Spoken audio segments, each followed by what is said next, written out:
Assalamualaikum warahmatullahi wabarakatuh. Halo teman-teman, jumpa lagi di channel ini. Dan gimana nih kabarnya? Oke, buat teman-teman yang nonton video ini, saya harapkan mudah-mudahan kabarnya sehat. Jangan lupa dukung channel ini dengan cara like, juga subscribe. Oke, di kesempatan kali ini saya mau reaksi sebuah video dengan judul Kenapa Cina Indo lebih fasih bahasa Indonesia daripada bahasa Cina. Tentunya ini berbeda dengan kenyataan yang ada di Malaysia, di mana Cina di Malaysia itu lebih fasih berbahasa Cina daripada bahasa Melayu. Sebelum kita berkomentar, kita akan lihat dulu.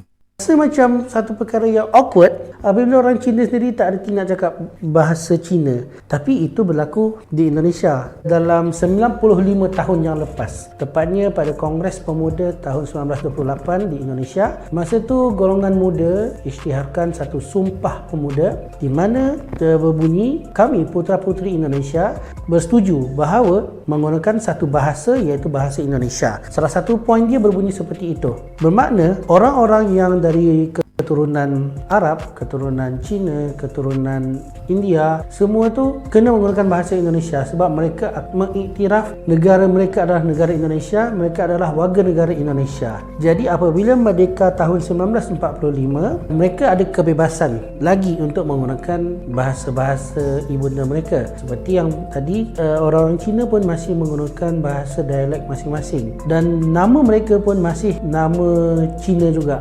Apabila pemberontakan komunis pada tahun 1965 dan juga jatuhnya Sukarno yang digantikan dengan Suharto, maka bermulalah satu era baru yang dikenali sebagai Orde Baru. Suharto telah mengharamkan orang-orang Cina ini untuk gunakan nama-nama Cina dan suruh untuk ganti nama mereka dengan nama berbau Indonesia, telah menutup sekolah-sekolah jenis kebangsaan Cina dan juga telah mengharamkan agama Confucianism, di mana mereka orang Cina yang menganut fahaman Confucianism ni harus memilih salah satu daripada 5 agama rasmi Indonesia: Islam, Kristian, Katolik, Hindu dengan Buddha. Apabila orang-orang Cina dekat sana melihat prospek mereka untuk hidup itu seolah-olah disekat, maka mereka tiada pilihan yang lain selain untuk menghilangkan identiti Cina tersebut dan menggunakan identiti Indonesia itu. Sebenarnya kita tengok apabila generasi sekarang ini kan,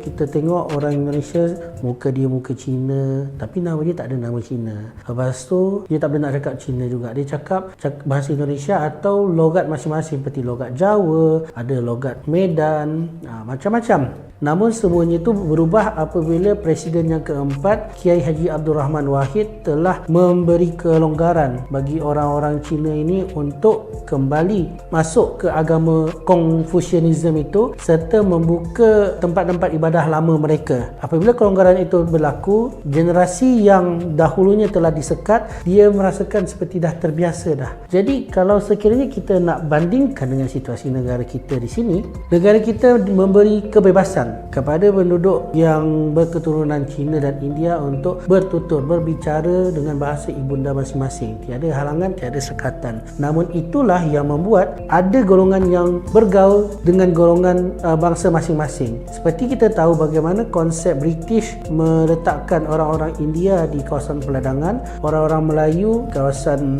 tanian dan orang Cina di kawasan perdagangan. Jadi ada golongan yang hanya boleh bercakap dalam bahasa itu sahaja. Jadi apabila Malaysia merdeka tahun 1957 dan kemudian 1963 menjadi persekutuan Malaysia, maka ada golongan-golongan yang kita kenal di Malaysia ini, dia dah susah dah nak bercakap dengan bahasa Melayu dengan baik dan betul. Sampai sekarang kita masih jumpa lagi. Cuma kita akan mempersoalkanlah apakah mereka ini warga negara Malaysia yang ber-IC warna biru atau sebenarnya mereka ni langsung datang dari tanah besar China sehingga mereka langsung tak boleh bercakap. Jadi itu satu perkara yang agak sedih untuk kita lihat bagaimana warga negara kita sendiri agak sukar untuk bercakap menggunakan bahasa kebangsaan kita. Sementara kalau di Indonesia, walaupun ada etnik Cina yang pada masa Orde Baru itu belum dianggap sebagai warga negara, tetapi mereka masih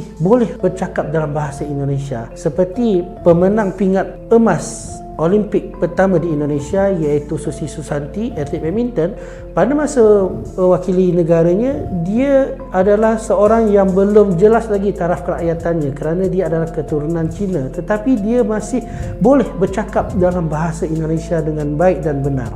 Nah, bagaimana juga dengan orang-orang di sini? Oke teman-teman ya, demikian satu buah video dari Malaysia. Kenapa Cina Indo itu lebih fasih bahasa Indonesia daripada bahasa Cina. Dan jelas keadaan yang terjadi di Indonesia ini tidak terlepas dari sejarah yang pernah terjadi, yaitu lahirnya Sumpah Pemuda di tahun 1928.